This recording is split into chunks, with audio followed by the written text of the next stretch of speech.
네, 시작할게요. 네, 오늘은 이제 식용작물학 단원별 문제풀이 첫날이에요. 그래서 우리 식용작물학도 어떻게 진행될지 간략하게 살짝 말씀드리고 시작할게요. 지금 프린트 받으셔서 아시겠지만 식용작물학도 재배학이랑 마찬가지로 앞에는 기출문제가 붙어 있고요. 뒤에는 연습문제가 붙어 있어요.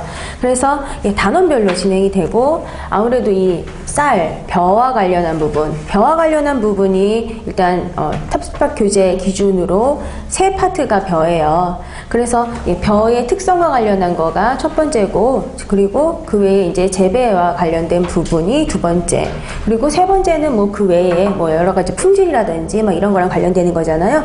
그렇게 3주가 이제 벼에 대해서 진행이 돼요.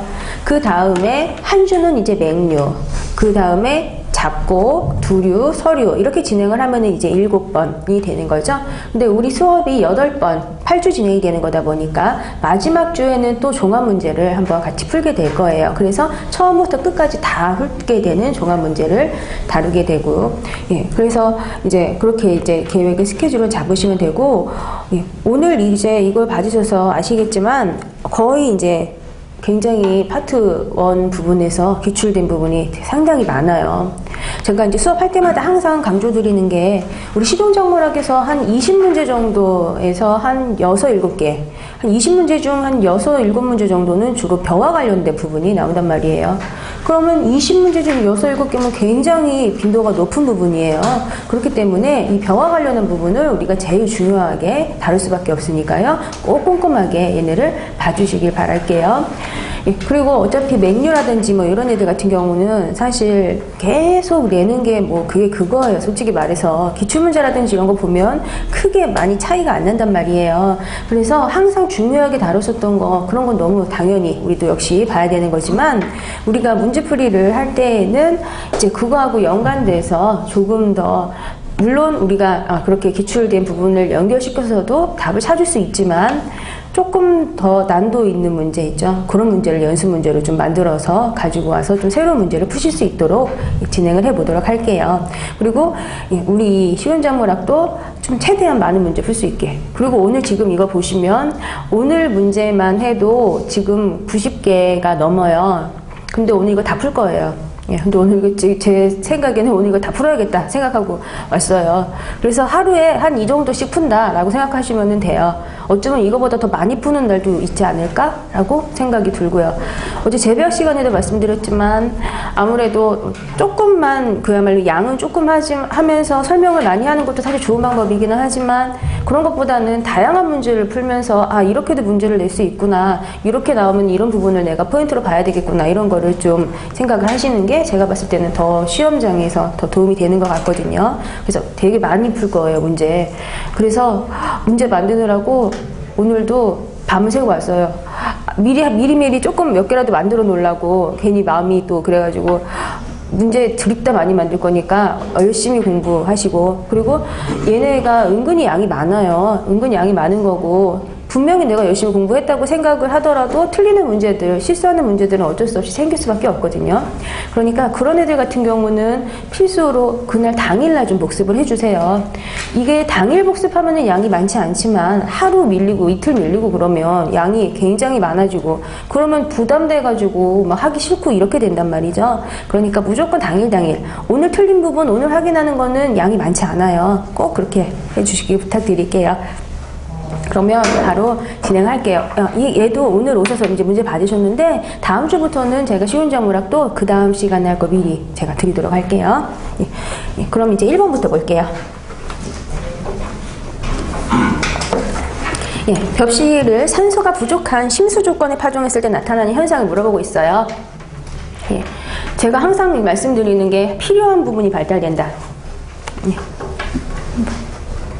다 있어요. 항상 필요한 부분이 발달된다라는 거, 그게 이제 우리가 기억을 해야 되는 거예요.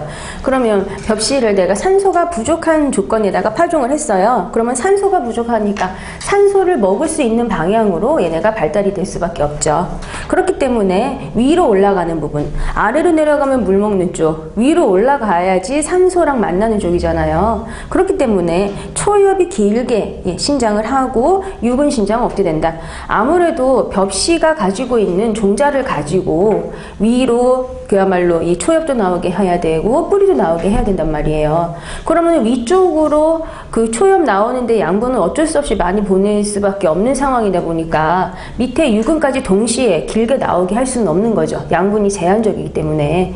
그래서 일단 내가 가지고 있는 걸 가지고 위쪽으로 나오게 해서 초엽이 길어진 다음에 산소를 받고 난 후에 그러면 이제 내가 더 이상 위쪽으로만 양분을 많이 몰리게 할 필요가 없는 상태가 된 거니까 그렇게 되고 나서 이제 유근 쪽이 발달이 될 수 있도록 이렇게 된다라는 거죠. 그래서 요거 답이 1번이다라는 거예요. 사실 어떻게 보면은 이거는 굉장히 좀 쉬운 문제예요. 그렇죠? 예. 그래서 이런 문제 나왔을 때 절대 틀리시면 안 되는 거고요. 예. 그리고 우리 이 벽시 같은 경우는 물속에서도 발화할 수 있는 성질을 가지고 있고, 그리고 산소가 충분하면 뭐 너무 당연히 잘 발화가 가능한 거고요. 그래서 얘네는 산소가 전혀 없어도 무기호흡을 통해서 발화를 할 수 있다는 거 기억을 해주세요. 그러면 얘는 이렇게 산소가 많지 않은 조건, 물속에서도 발화를 할 수 있는 애들은 발화하는 과정에서 산소의 요구도가 낮은 편이다. 이렇게도 우리가 얘기를 해볼 수가 있는 것이죠. 그래서 이런 사항들이 우리 재배학에서 수중, 물속에서 발화가 감퇴하는 애, 그야말로 물속에서도 발화되는 애 이런 것들 있잖아요. 그런 것들이랑도 같이 연관시켜서 생각해 볼 수 있는 사항이에요. 그리고 이제 2번 들어갈게요. 벼 품종의 주요 특성에 대한 설명 옳지 않은 것은 2번. 예, 일단 동남아시아 저위도 지역, 저위도 지역이라고 하면은 엄청 따뜻한 지역이죠. 그래서 저위도 지역의 특성은 어때요? 저위도 지역은 1년 내내 고온 단일인 특성을 가지고 있는 곳이에요. 그러면 우리가 벼와 관련해서 생각했을 때 가문성이네, 그리고 감광성이네, 요거 가지고서 먼저 설명을 하고 그 다음에 기본 영양 생장성으로 넘어갈게요. 그럼 1년 내내 고온이고 1년 내내 단일인 조건 이렇게 얘기하면, 잠시만요.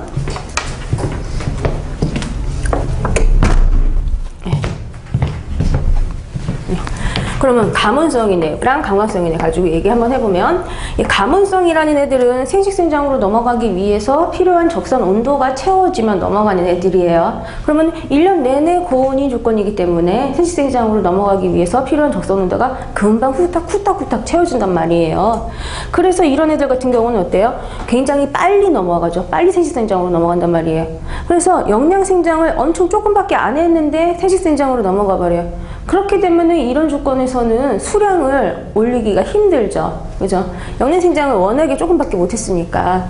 그러면 또 1년 내내 단일인 조건이에요. 그러면 이런 조건이다 보니까 감광성인 애들 어때요? 얘네들은 낮의 길이가 짧아지면 생식생장으로 넘어가는 애들이란 말이에요. 그런데 얘네 며칠 살지도 않았는데 금방 단일인 이런 조건이 이제 되다 보니까 얘네들도 영양생장을 별로 하지도 못한 상태에서 금방 너무 빨리 넘어가게 되더라라는 거. 그래서 이런 애들을 전부 다 우리가 적절하게 수량을 얻기가 힘들다라는 거죠. 그래서 이런 애들 여기서 기르면 안 되는 거예요. 내가 수량 올리고 싶으면. 그럼 여기서 길러야 하는 애들은 어떤 애들이냐 하면, 나는 온도가 높아도 꿈쩍 안 해. 나는 낮의 길이가 짧아도 꿈쩍 안 해. 그런 애들이 여기서 살아야 되는 거죠. 그런 애들이 어떤 애들이에요? 그런 애들이 기본 영양생장형인 애들이 되는 거예요. 예. 그래서 여기서 동남아시아 저위도 지역에서는 기본 영양생장성이 작은 애가 아니라 기본 영양생장성이 큰 애가 살아야죠. 꿈쩍 안 하네. 그래서 온도가 따뜻해도 나는 무조건 이만큼 자랄 거야. 낮의 길이가 짧아도 나는 무조건 꿈쩍 안 하고 이만큼 자랄 거야. 그런 애가 살아야 된다라는 거예요. 예. 그리고 감광성이라든지 이런 것도 좀 둔하고 가문성도 둔하고 그런 애들이 살아야 되는 것이죠. 그리고 특히 적도 근처, 저위도 지역에서 특히 적도 근처가 완전 기본 영양 생장성이 굉장히 큰 애들이 살아야 되는 곳이에요. 근데 저위도 중에서도 적도하고 조금 멀어진 지역 같은 경우는, 그런 데는 점점 시간이 지날수록 낮의 길이가 짧아지는 방향으로 바뀌는 곳이 있다고요. 그러면 그런 데에서는 감광성이 높은 애들도 좀 살 수 있다라는 거죠. 그리고 우리 항상 가문성인 애들은 무조건 조생종, 그렇죠? 어떤 작물이든지 간에 무조건 조생종으로 연결시키시면 되고, 또 감광성이 높은 애들 같은 경우는 어떤 애들이든지 간에 무조건 감광성이 높은 애 만생종으로 이렇게 연결시키시면 돼요. 그래서 이거 같은 경우는 우리나라 봄, 여름, 가을, 겨울 이거 생각하시면 된다. 그죠? 그래서 봄, 여름, 가을, 겨울이니까 이 조생종인 애들 같은 경우 어때요? 여름은 지나면서 금방 후딱 애들이 적산 온도가 빨리빨리 채워진단 말이에요. 그러니까 따뜻한 조건에서 후딱후딱 채워서 여름이 뭐 거의 끝나가는 무렵 되면 금방 후딱 바뀌어요. 그런데 얘네는 그거보다 좀 더 있다가 확실하게 명확하게 낮의 길이가 길어졌다라고 정말 진짜 완전 가을이 됐을 때 그때 바뀌는 애들이라고 생각하시면 되는 거예요. 어떤 애들인지 간에 무조건 다 이렇게 연결돼요. 그죠? 그리고 이렇게 가문성이 높은 애들은 어디에 살아야 돼요? 조생종인 애들은 금방 추워지는 지역. 그죠? 금방 추워지는 지역에서 저런 애들이 살 수 있어요. 왜냐면 금방 추워지는 지역이라든지 고위도 지역이 좀 서늘한 지역이고 또 산간지방 그런 데들, 그런 데는 금방 추워지니까 오랫동안 사는 애들, 낮의 길이가 원래보다 더 확실하게 늦어졌다라고 느껴질 만큼 오래 사는 애들 같은 경우는 이 추워진 상태, 그러면 뭐 추운 상태에서 걔네가 좀 이게 그야말로 온도가 내려가서 피해가 생긴다거나 하는 현상이 생길 수 있거든요. 그러니까 더 추워지기 전에 후딱 수확할 수 있는 그런 애들이 추운 지역에 살아야 된다는 거죠. 그리고 그래서 1번은 이미 다 설명이 된 거고, 만생종도 감광성이 크다 이미 설명이 된 거죠. 그리고 묘대일수 감흥도라는 것이 있어요. 이 묘대일수 감흥도라는 거, 이거는 못자리에서 애기별을 너무 오래 기르는 거, 그렇죠? 못자리에서 그야말로 너무 오랫동안 육묘를 하는 거예요. 그러다 보니까 그 못자리 안에서 고온인 상태까지 가고 또 너무 찡기는 상태. 기본적으로 우리 못자리에서는 애들이 좀 빽빽한 상태에서 자란단 말이에요. 그런데 빽빽한 상태에서 오랫동안 놔두면 어때요? 걔네들은 이제 크기도 커지잖아요.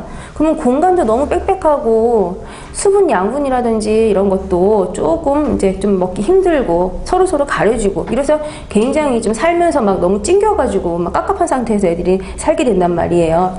그런데 그런 애들을 이제 나중에 우리가 옮기게 되면 갑자기 분월이 막 나오면서 출수가 막 하게 되는 그런 현상이 생긴다라는 거죠. 그런 성질을 묘대일수 감흥성이라고 얘기를 하는 거예요.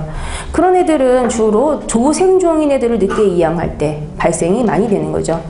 그거는 못자리 안에서 적산온도가 너무 많이 채워졌기 때문에 충분한 생육 공간을 가지고 진짜 논에서 살면서 적산온도가 채워져야지 정상적으로 이제 분월도 나오고 정상적으로 출수되는 건데, 엄청 찡긴 상태에서 그런 곳에서 적산온도가 너무 많이 채워져 버렸기 때문에 이상 생육이 생기게 되는 현상이 되는 거죠. 그리고 이제 3번 보도록 할게요. 전 그러면 이제 조생종을 늦게 이양할 때 발생하기 쉽다만 말씀드리고 이제 더 추가적인 내용을 말씀드리는 게 좋겠죠. 일단 조생종을 이제 늦게 이양할 때 발생을 하기 쉽고, 왜냐하면 얘네가 적산온도가 빨리빨리 채워지는 애들이기 때문에. 그러면 만생종인 애들은 어때요? 만생종인 애들은 이런 현상이 좀 덜하죠. 만생종인 애들 같은 경우는 낮의 길이가 확실하게 짧아졌다라고 할 때까지 생시생장을 안 넘어가니까 조금 좀 늦게 있어도 그래도 그나마 좀 괜찮은 애들이 만생종인 애들이라고 생각하시면 되는 거예요. 그리고 이제 3번 볼게요. 종실의 형태하고 구조에 대한 설명 옳지 않은 거 4번이에요. 유근에는 초효과 근초가 분화되어 있다. 유근의 정의를 생각하시면 돼요. 유근은 뭐예요? 애기 뿌리, 어린 뿌리가 유근이에요. 그러면 유근에 왜 뿌리에 잎이 들어있어요? 초엽이라는 거는 처음 나오는 잎인데, 그렇죠? 뿌리에 잎이 들어있는 거 말 자체가 안 되는 거예요. 그렇기 때문에 유근이라고 지금 되어 있는 거, 유근은 종근과 근초가 분화되어 있는 것이죠. 종근이란 건 뭐냐면 종자에서 나오는 뿌리예요. 그냥 간단하게. 종근과 근초가 분화되어 있죠. 그리고 기본적으로 근초라는 것은 저 종근을 보호하는 역할을 해주는 애라고 생각하시면 되고요. 그리고 1번부터 볼게요. 왕견은 내형과 외형으로 구분이 되고 외형의 끝에 까락이 붙어 있다라고 얘기를 하고 있어요. 그래서 까락이라는 것은 이렇게 껍질이 이제 큰 껍질이 있다라고 하면 그 위에 이렇게 길다랗게 붙어 있는 애들, 그렇죠? 그걸 우리가 이제 까락이라고 생각하시면 돼요. 그 까락 같은 경우는 한마디로 그 안쪽에 있는 종실을 보호해주는 역할, 그런 것들을 해준다라고 생각하시면 되겠고요. 그런데 주로 재배종들은 까락이 많이 발달하지 않아도 되죠. 왜냐하면 어차피 사람들이 알아서 보호를 해주니까. 그런데 야생종들 같은 경우는 자기가 혼자 알아서 나 스스로를 보호해야 되기 때문에 야생종들이 까락이 좀 많이 발달이 되어 있는 그런 현상을 볼 수 있고요. 그리고 과피는 완겨에 해당하고 종피는 현미의 껍질에 해당한다.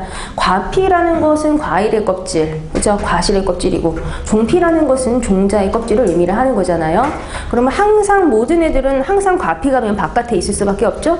사과를 생각하시면 돼요. 사과, 복숭아 뭐 이런 애들 생각해 보시면 무조건 과일 껍질이 밖에 있고 그 안에 종자가 들어있으니까 종피는 당연히 안에 들어있을 수밖에 없더라라는 거예요. 예.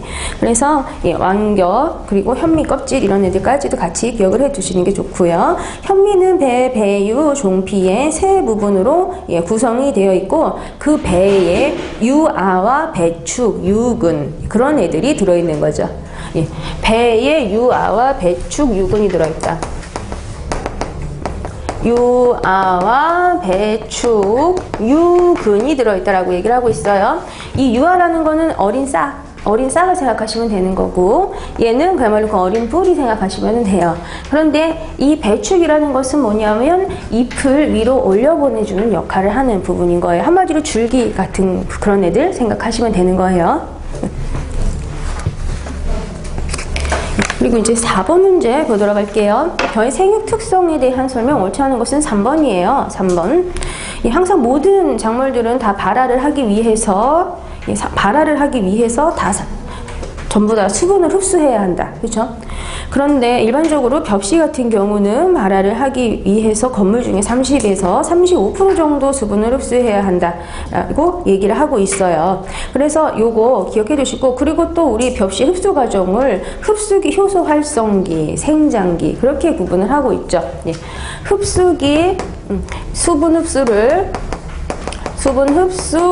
과정을 흡수기, 효소 활성기, 그리고 생장기 이렇게 구분을 한다라는 거예요. 예. 그래서 우리 이 흡수기 같은 경우는 어때요? 그냥 이렇게 쭉 많이 흡수하는 시기. 그러다가 이제 그러다가 이제 효소 활성기가 되면 완만하게 가죠? 효소 활성기가 되면 완만하게 가다가 생장기가 되면 다시 또 이렇게 올라가요. 그렇죠? 여기서 다시 올라가는 이유는 유근이 나왔기 때문에. 그렇죠? 그리고 이 효소 활성기는 이 수분 흡수 곡선이 완만하게 되는 지점. 이때는 수분을 막 갑자기 뭐 급격하게 많이 흡수한다. 그건 X예요. 많이 흡수하지 않는 거. 그죠? 완만하게 저기는 가는 곡선이라는 거를 기억을 하고 계셔야 돼요. 그리고 우리나라에서 재배하던 통일형 품종은 일반 온대 자포니카 품종보다 휴면이 다소 강한 이런 성질들을 이제 가지고 있다라는 거고. 그리고 우리나라에서 재배하던 온대 자포니카 품종 자체가 휴면성이 매우 약한 성질을 가지고 있는 애였어요. 휴면성이라는 것은 내가 씨를 뿌렸는데 싹이 안 나네. 아, 그러면 이 종자가 잠자고 있구나. 그게 휴면하고 있다라고 생각하시면 되는 거죠. 예. 근데 우리 사람들이 기르는 이 벼들은 휴면성이 약한 방향으로 애들이 발달이 된 거.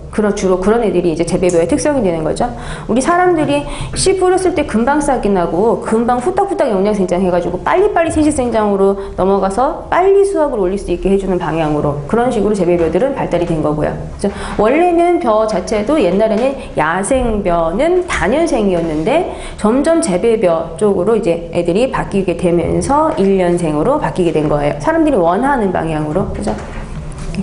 그리고 3번 보시면 모의 질소 함량은 4, 5분육기에 가장 낮고가 아니라 이때 가장 높고 그리고 그 후에 감소가 되면서 탄수화물과 질소의 비율인 CN율이 높아져서 모가 건강해진다라고 얘기를 하고 있어요. 예. 그래서 우리 기본적으로 모의 질소 함량이 4, 5분육기에 가장 높고 그 후에 감소하면서 탄수화물 질소의 비율이 높아져 모가 건강해진다라고 얘기하는데 지금 기본적으로 이 4, 5분육기까지는 뭐냐면 일단 내가 광합성을 하기 위해서 그냥 잎이라든지 이런 걸 먼저 밖으로 나오게 하는 그런 시기예요. 그리고 이 시기는 아직 광합성을 왕성하게 많이 하고 있지는 못해요. 단순히 그냥 뿌리에서 무기 양분 먹는 거 있죠? 그거 가지고서 집중적으로 조금 광합성 하기 위해서 잎이라든지 이런 걸 키우는 시기예요. 그런데 이제 4, 5분육기 이후에는 이제 잎이 어느 정도 나왔기 때문에 광합성을 좀 할 수 있는 그런 상태가 된 거죠. 그래서 그 후부터는 이제 광합성 양이 좀 점점 많아지기 때문에 CN율이 높아져서 모가 건강해지는 그런 특징을 가지게 되는 거예요. 그리고 벼잎의 활동기간은 하위 엽일수록 짧고 상위 엽일수록 길다라고 얘기하는데요. 늙은 애들이 먼저 죽고 젊은 애들이 오래 사는 거 간단하게 생각하시면 되죠. 그러면 항상 아래에 있는 애들이 늙은 애들, 위에 있는 애들이 젊은 애들 이렇게 생각하시면 되는 거고요. 그래서 항상 식물들에서 보시면 항상 뭐 어떤 식물이든지 간에 새로운 싹이 나오는 거는 항상 끝에서 나오잖아요. 그렇죠? 옆에서 나오는 부분도 마찬가지예요. 이런 옆에서 나오는 부분도 항상 새로 나오는 애들은 항상 끝에서 나온다고요. 그렇기 때문에 밑에 있는 애들은 옛날에 나온 애들, 늙은 애들 이렇게 생각하시면 되는 거예요. 그래서 젊은 애들이 오래 사는 걸로 이렇게 생각하시면 되고, 그리고 특히 우리 이 상위엽이 가장 상위엽 중에서도 지엽이라고 하는 애, 그죠? 활동기간이라든지 이런 거는 상위엽 중에서도 특히 지엽이 가장 길다라는 거. 우리 지엽은 땅지자 아니고 이거는 맨 꼭대기에 있는 잎을 우리가 지엽이라고 얘기한다라는 거 꼭 구분해 두세요. 그리고 이제 5번부 들어갈게요. 발화에 영향 미친 요인에 대한 설명 원시하는 거 2번. 이건 뭐 설명도 필요 없어요. 요거잖아요, 요거니까. 그쵸? 효소 활성기 때 급격하게 증가 아니다. 굉장히 완만하게 간다. 그쵸? 이거 생각하시면 돼요.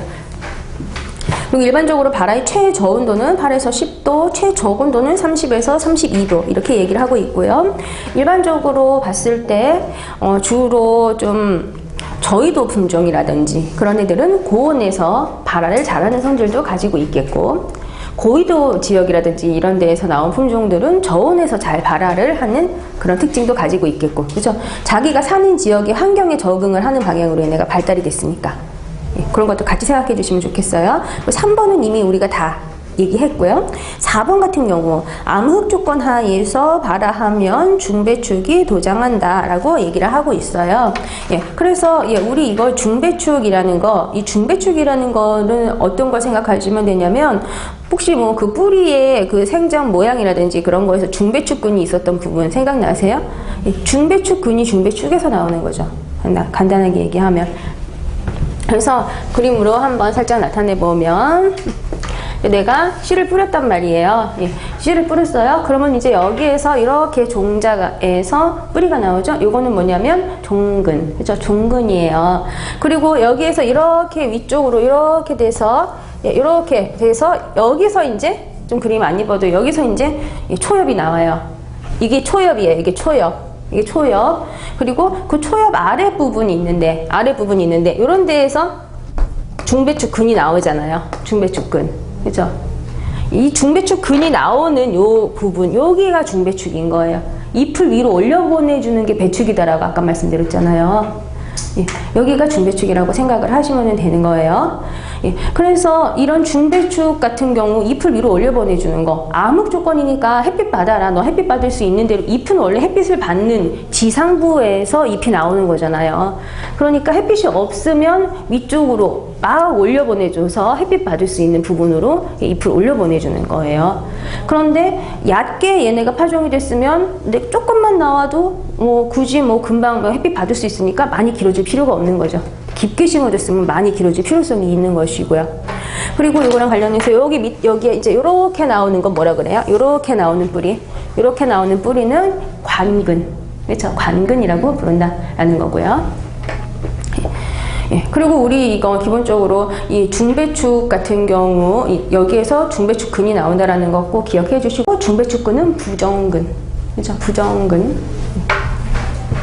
부정근의 의미는 뭐예요? 원래 뿌리는 뿌리가 나오는 부분에서 나와야 되지만, 여기 딱 생긴 거 보세요. 줄기, 이거 줄기 아닌가? 이런 느낌 딱 드시죠? 예, 이런 부분에서 이제 나오면 그런 애들은 이제 부정근이라고 생각하시면 되는 거예요. 원래 뿌리는 밑에 쪽으로 이렇게 나오는 애들, 그런 애들이잖아요. 근데 이렇게 줄기 부분, 이런 부분에서 나오기 때문에. 그리고 중배축이 이렇게 파종 심도가 깊어질 때 초엽을 지상으로 밀어 올리는 역할을 한다. 우리가 또 그렇게 얘기하고 있어요. 그래서 옛날에 몇 년 전에 재배학에서도 그런 문제 물어봤었죠. 다음 보기 중에서 파종 심도가 깊어질 때 초엽을 지상으로 밀어 올려주는 역할을 하는 게 뭐냐. 그래서 그때 답이 중배축이었었어요. 네. 배축은 무조건 잎을 위로 올려보내준다. 그것만 기억하시면 돼요. 중배축이든 하배축이든 상배축이든. 예.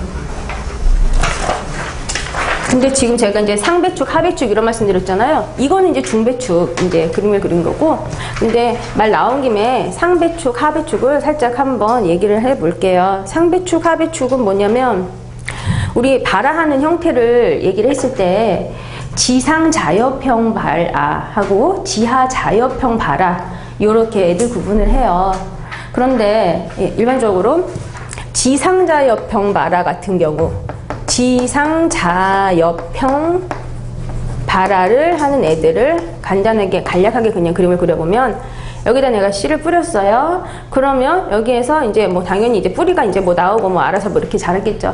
그리고 여기에 이제 이렇게 여기에서 위쪽으로 이렇게 나와서 이게 자엽. 그런데 이 자엽을 위로 올려 보내준 것을 우리는 이제 하배축이라고 얘기를 하는 거예요.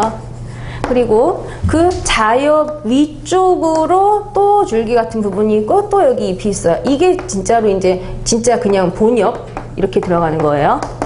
예. 여기가 상배축인 거예요. 예. 그래서 어쨌든 상배축이든 하배축이든 자엽은 무조건 배축은 무조건 잎을 위로 올려준다. 그것만 기억하시면 되는 거예요. 다 역할 자체는 올려보내주는 역할, 잎을. 그 역할이 얘가 한 역할이니까요. 그리고 이제 6번 볼게요. 벼의 생유 기간에 대한 설명, 옳은 것이 무엇이냐? 답은 4번이죠. 예, 일단 1번부터 볼게요. 육묘기부터 신장기까지를 영양생장기라고 한다. 우리 영양생장기는 어떻게 구분을 해야 돼요? 영양생장기 같은 경우는 영양생장기. 영양생장기 구분은 일단 커다랗게 육묘기, 이양기, 착근기, 육묘기, 이양기, 착근기, 분월기 이렇게 얘네를 얘기를 하고 있죠. 이 기간이 영양생장기예요. 그리고 생식생장기는 어떻게 구분을 해요? 신장기, 출수기, 결실기.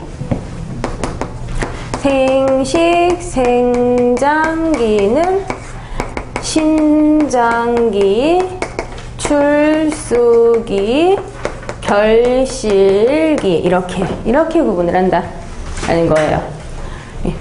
그런데 일단 육묘기는 그야말로 어린 애기병, 어린 모를 기르는 시기, 그렇게 하고 이양기는 옮기는 시기, 그리고 착근기는 옮겨서 뿌리가 자리 잡는 시기, 그럼 뿌리가 자리 잡고서 땅에서 무기양분과 수분을 흡수해서 분월이 나오게 하는 시기까지 여기가 이제 다 이제 분월기면서 영양생장기에 들어가는 시기예요. 그런데 우리 분월기 같은 경우는 유효분월기가 먼저 오고 무효분월기가 나중에, 그렇죠? 그리고 최고분월기가 꼴찌 이렇게 들어가요. 일단 분월은 무조건 많다고 해서 좋은 건 아니다. 그죠? 분월이 이때 분월에서 나한테 벼 알갱이를 줘야지 그 분월이 쓸모가 있는 거고 진짜 좋은 거죠. 유효 분월이 정말 나한테 벼 알갱이를 주는 분월이 되는 거. 무효 분월은 나한테 벼 알갱이 안 주는 거. 그러니까 무효 분월은 없어도 돼요. 그죠? 괜히 있어봤자 씨잘데기 없어. 공간만 차지하고 양분이나 뺏어가고 그런 역할을 하는 거예요. 예. 그래서 항상 우리가 무효분월은 많이 안 나오게, 무효분월은 억제하는 것이 좋더라 이렇게도 얘기를 하고 있죠. 예. 그리고 신장기 같은 경우는 또 어떻게 우리가 구분을 할 수가 있어요? 신장기는 유수형성기와 수인기, 그죠? 유수형성기와 수인기로 구분을 한다는 거예요. 그래서 유수형성기라고 하는 것은 이거는 어린 이삭이 형성이 되는 시기, 그죠? 그래서 어린 이삭이 형성이 돼서 점점 몸체가 커지는 거죠. 어린 이삭의 몸체가 커져요. 그렇게 되면 벼를 봤을 때 배가 볼록 나온 것처럼 볼록해지는 시기가 있는데 그 시기를 우리가 수인기라고 얘기를 하는 거죠. 그러면 그렇게 볼록해진 애가 밑에서 줄기들이 점점 자라게 되면서 위로 올려보내서 위로 이렇게 막 올려보내게 돼서 밖으로 튀어나오는 시기가 출수기 이렇게 들어가는 거예요. 예. 그리고 나서 이제 그 안으로 탄수화물이 차곡차곡 쌓이는 시기가 결실기 이렇게 들어가는 거죠. 결실기는 유숙기, 호숙기, 황숙기, 그죠? 결실기는 유숙기, 호숙기, 황숙기, 그리고 이쪽으로 쓸게요. 완숙기, 고숙기. 예. 이렇게 얘네가 얘기를 할 수 있죠. 유숙기라는 거는 약간 우유 색깔처럼 성숙하는 과정 중에서 우유 색깔처럼 보이는 시기. 호숙기는 아직 풀색을 가지고 있어요. 황숙기는 누런색, 금빛이 됐다 뭐 이렇게 얘기하는 시기. 완숙기는 이제 완전 확실히 다 성숙된 시기. 고숙기는 너무 많이 돼가지고 뭐 이제 이렇게까지 갈 필요는 없는 그런 시기가 되는 거죠. 예. 그래서 기본적으로 구분은 우리가 필수로 다 할 수 있어야 돼요. 그런데 이 신장기 같은 경우는 특징적인 게 영양생장기랑 생식생장기가 겹치는 시기예요. 그렇죠? 여기부터 사실 생식생장기이긴 하지만 일단 출수라는 걸 생각을 한번 해보시면 출수가 되기까지 밑에서 줄기가 길어지면서 안에 있는 이삭을 위로 올려보내는 거. 그러면 줄기가 길어진다는 것 자체가 영양생장이랑 직결된다는 거죠. 그래서 신장기는 영양생장과 생식생장이 겹치는 시기예요. 예. 그리고 출수가 되고부터가 어떻게 보면은 진짜로 정말로 생식생장만 하는 시기라고 볼 수가 있는 거죠. 그리고 항상 많이들 헷갈려 하시는 게 우리 이삭, 영화 이런 거 많이 헷갈려 하시죠. 이삭, 영화 그런 애들 용어의 정의 사실 그게 식물작물학에서 벼 공부하는데 제일 걸림돌인데 요걸 통째로 우리가 이삭이라고 부르는 거예요. 그죠? 그리고 여기에 조그만 꽃들이 생기잖아요. 여기 조그만 꽃들이 생기는 거고 그 꽃들이 수분 수정을 해서 우리한테 벼 알갱이를 주게 되는 그런 부분이 되는 거죠. 예, 그렇게 그 조그만 꽃들은 우리가 걔네를 영화라고 부르는 거고요. 껍질꽃이라는 얘기죠. 그리고 이 껍질꽃에서 나온 그 벼 알갱이 걔는 우리가 영과, 그렇죠? 영과라고 부르는 거고 이게 이삭이에요. 통째로. 그리고 뭐 일단 이렇게. 그리고 항상 우리가 이삭과 관련해서 이삭을 우리가 이렇게 수자로 이제 얘기를 하죠. 그래서 유수라고 하면 어린 이삭 이렇게 생각하시면 되는 거고요. 그러면 일단 6번에서 1번의 설명을 좀 드린 거고 2번 보시면 고온단위 조건에서 가소영양생장기가 길어진다라고 얘기하고 있어요. 가소영양생장기라는 건 뭐예요? 환경 조건에 따라서 영양생장 기간이 짧아질 수도 길어질 수도 있는 기간. 그렇죠? 근데 그런 거는 일반적으로 주로 고온단일 조건에서 짧아지고요. 저온장일 조건에서 길어지고 있어요. 고온단일 조건에서 짧아지고 저온장일 조건에서 길어져요. 고온단일에서 짧아진다는 건 뭐예요? 우리 가문성, 감강성을 한번 생각해 보세요. 고온, 가문성, 단일 조건, 감강성. 고온 단일에서 짧아지는 거. 금방 생식생장으로 넘어가게 되는 거죠. 근데 그 반대 조건일수록 길어지는 거. 그래서 가문성인 애들을 갖다가 주구장창 계속 저온 상태에 두면 오랫동안 영양생장을 해야 되는 거고, 그렇죠? 가문성이 높은 애를 주구장창 저온 상태에 두면 뭐 얼어 죽는 정도 저온 말고 약간 살 수 있는 정도의 저온 상태에 두면은 영양생장 길어지고, 감광성인 애들을 주구장창 계속 장일 조건에 두면 그런 애들도 영양생장 오래 할 수밖에 없는 거고요.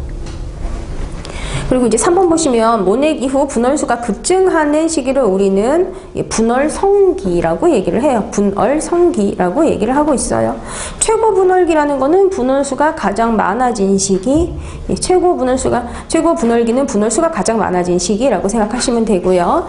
그리고 여기 4번 보시면 수인기는 출수 10에서 12일 전부터 출수 직전까지를 수인기라고 한다라는 거. 그래서 아까 전에 이제 말씀드렸었던 것처럼 배가 볼록해진 것처럼 그렇게 이제 보여서 우리가 밖에서도 보고 알아볼 수 있다라는 거. 그리고 저 수인기에 뭐가 포함이 돼요? 감수분열기가 포함이 된다. 그죠?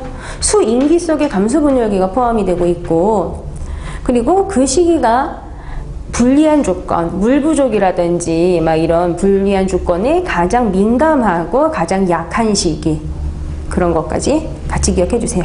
7번 볼게요. 벼뿌리 특성에 대한 설명 옳지 않은 것은 2번이죠.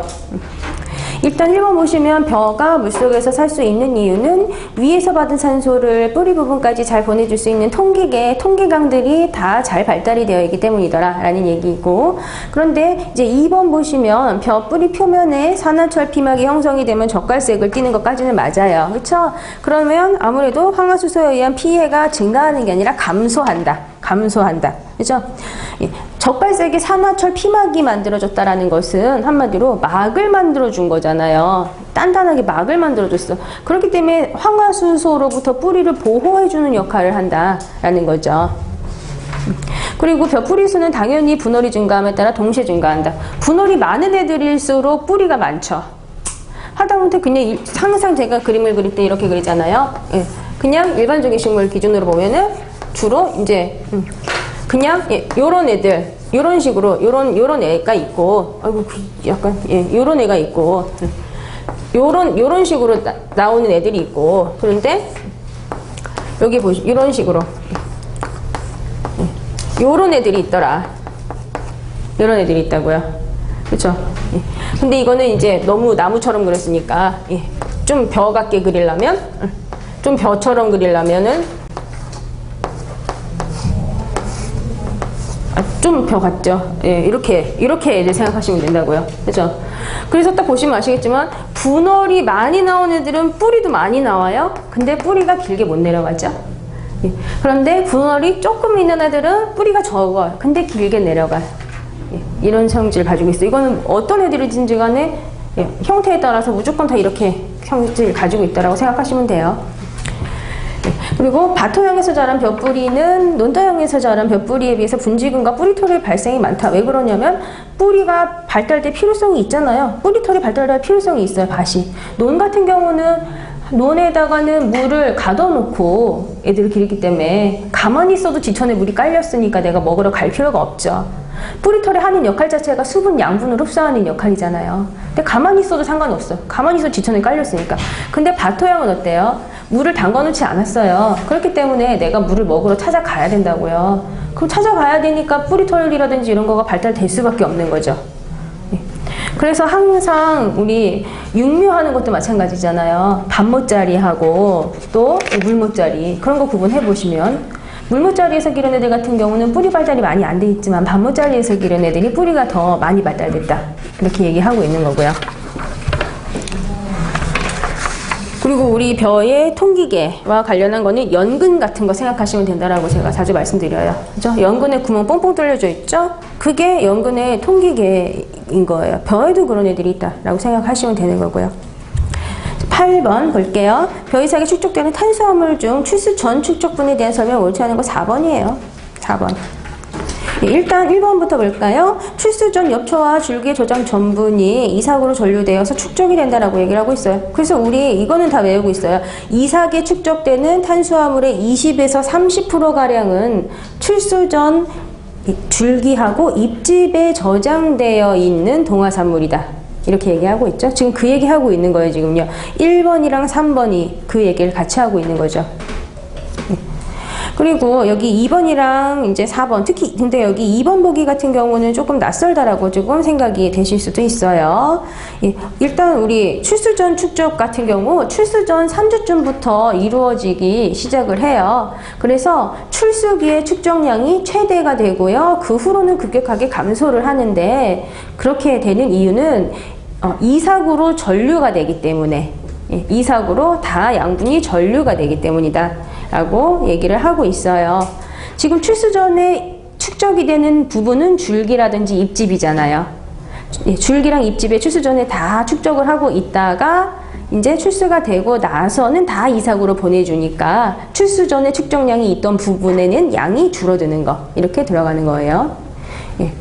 그리고 우리 일반적으로 벼에서 수량을 올리는 데에는 햇빛의 영향이 가장 크다 이렇게도 얘기를 하고 있어요. 왜냐하면 광합성을 많이 해야 되는 거니까. 그래서 우리 출수 전 3주 후 이렇게 뭐 예를 들어 출수 전 3주하고 출수 후 4주 출수 전 3주부터 출수 후 4주 이거 이제 7주 정도 되는 기간이죠. 이 7주 동안의 일조량이 제일 수량 형성에 중요한 역할을 한다라고 얘기를 하고 있어요. 이 7주 동안 이때가 수량 형성이 제일 중요한 시기다라고 얘기를 하고 있어요.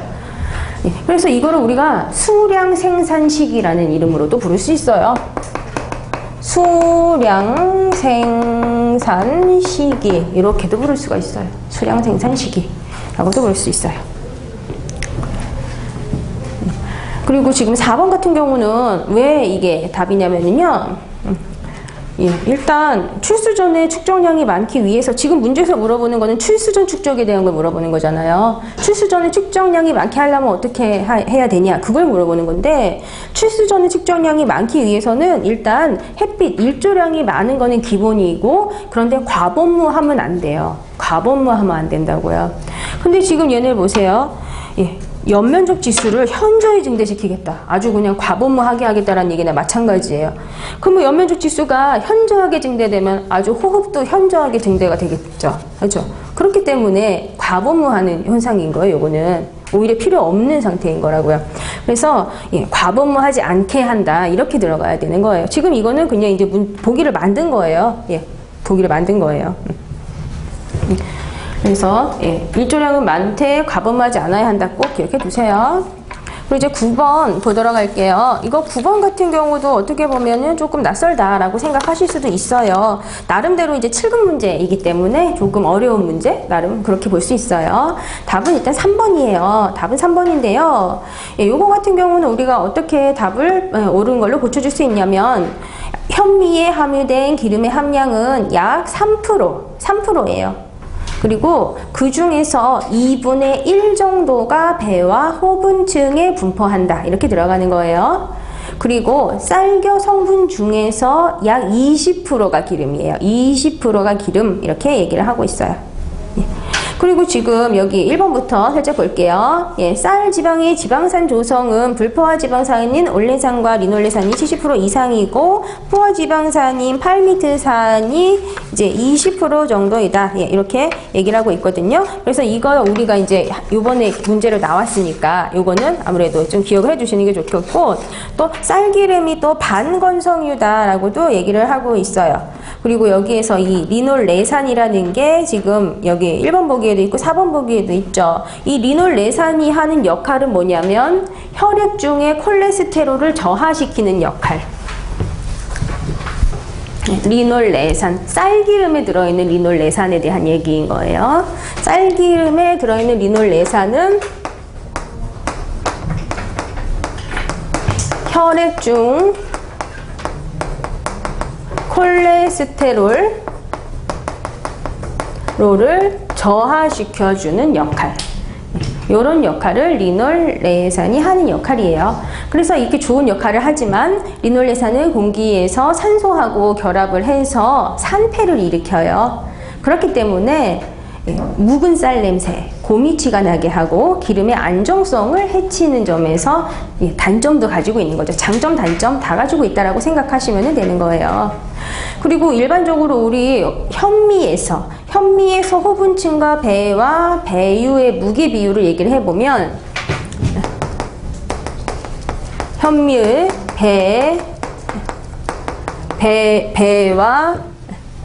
배와 배유 그리고 호분층 얘네들의 무게 비율을 한번 얘기를 해보면은요.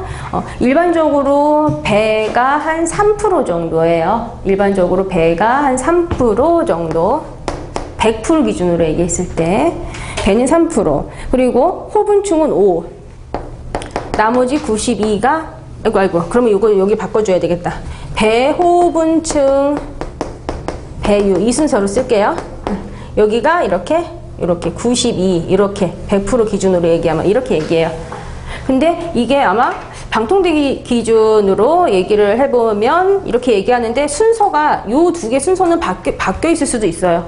그렇지만 만약에 순서 바꿔서 물어봐도 알아보시면 돼요. 배가 어쨌든 제일 조금 양을 차지한다 이렇게 기억하시면 되고 배유가 제일 많다. 되게 당연한 거예요. 어떻게 보면 배가 너무 크게 그렇다. 배가 이렇게 요따만 하니까 나머지가 다 배유 아니에요. 그죠? 그리고 호분층은 이렇게 사이드에 이렇게 있는 거고. 그죠? 그래서 호분층은 5, 배는 3, 배유는 92 이렇게 얘기하고 있어요.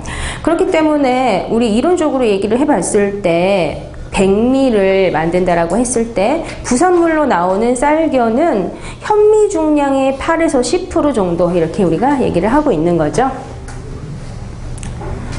그리고 여기 우리나라에서 쌀겨 생산량의 한 30% 정도를 우리가 또 쌀기름 원료로 많이 이용을 하고 있어요. 그리고 나머지는 뭐 쌀겨 같은 경우 가축 사료라든지 그런 식으로도 이용을 하고 있고요. 그리고 쌀겨에는 뭐 굉장히 다양한 애들이 들어있더라. 사실 이거 2번 보기 같은 경우는 그냥 벼에 들어있는 뭐 물질들 이름만 잘 기억하고 있으면 다 얘는 찾으실 수 있는 뭐 그런 이제 보기라고 볼 수가 있고요. 그래서 여기 뭐 식이섬유라든지 이런 거는 뭐 헤미셀룰로스 같은 애들, 헤미셀룰로스, 셀룰로스 이런 애들 생각하시면 되는 것이고, 그 외에도 우리 쌀겨에 또 쌀겨 아니면 그냥 쌀 뭐 어떻게 표현해도 상관없지만 감마 오리자놀이라든지 이런 애들도 들어있고, 그죠? 감마 오리자놀에서 그 오리자가 오리자 사티바 그거 의미하는 거죠. 예, 그것도 들어있고, 또 페룰산, 토코페롤 이런 애들이 또 들어있고요. 그리고 또 우리 이거는 그냥 참고로만 하나 기억해 주세요. 쌀겨가 단무지 만드는 데에도 이용을 해요. 쌀겨가 단무지를 만드는 데도 이용이 되는 그런 특징 가지고 있어요.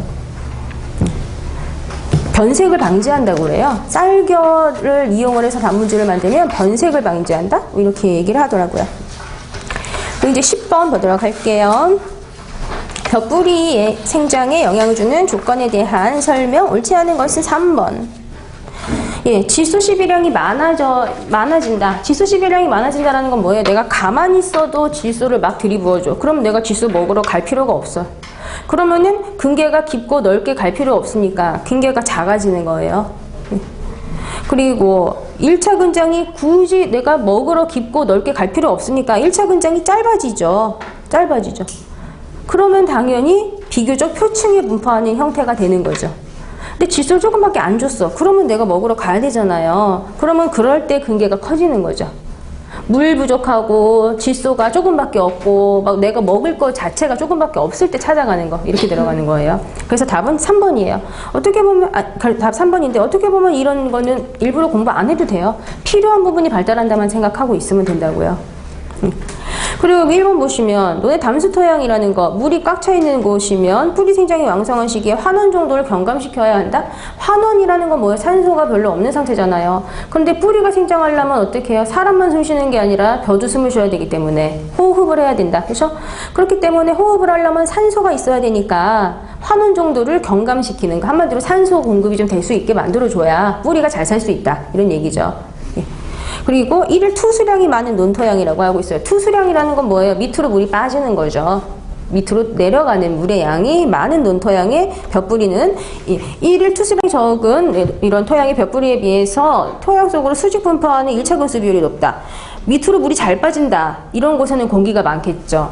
밑으로 물이 안 빠지는 곳은 공기가 많지 않고.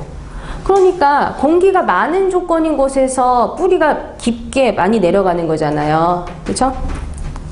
그리고 재질 밀도가 높아져요. 그러면 막 찡기잖아요. 찡기니까 그럴 때에는 깊게 뻗는 2차 근의 비율이 감소가 되는 거죠. 충분한 내 생육 공간을 내가 가지고 있어야지 깊고 넓게 편하게 넘어가는 거예요.